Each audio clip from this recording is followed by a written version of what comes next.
Hello guys, welcome back to our channel. అందరూ ఎలా ఉన్నారు?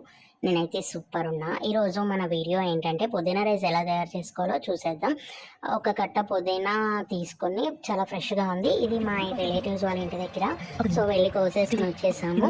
చక్కగా లీవ్స్ అన్ని కట్ చేసేసుకుని ఆకులు సపరేట్ చేసేసుకోవాలి. ఒక బౌల్ తీసుకుని వాటర్లోకి వాష్ చేసేసుకోవాలి. వాష్ చేసుకున్నాక ఒక చిన్న మిక్సీ జార్ తీసుకుని పుదీనా ఆకులు, పచ్చిమిరకాయలు, కొరియాండర్ పౌడర్, ఉప్పు, జీలకర్ర అన్నీ వేసేసుకోవాలి. అలానే మాకు కావాల్సిన బిర్యానీ ఐటమ్స్లో కూడా వేసేసుకున్నాం.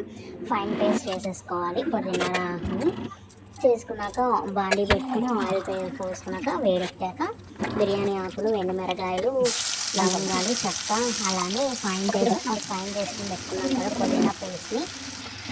సో అది కూడా డీప్ ఫ్రై అయ్యాక కుక్ చేసుకున్న రైస్ని ఒక 4 మెంబర్స్కి వచ్చేలాగా మేము చేసుకున్నాం. మీకు తగినంత ఉప్పు వేసుకుని రైస్ని, పుదీనా పేస్ట్ని అంతా మిక్స్ చేసేసుకోవాలి. కొంచెం ఫ్రై అవ్వాలి. ఫ్రై అయ్యాక ఇలా ఎంతో టేస్టీగా ఎమ్మీగా రెడీ అయిపోయింది పుదీనా రైస్. మీరు కూడా పుదీనా రైస్ ఎలా ఉందో మీరు కూడా కామెంట్ బాక్స్లో షేర్ చేయండి. అలానే మీరు కూడా ట్రై చేసి చెప్పండి. Thanks for watching. బాయ్.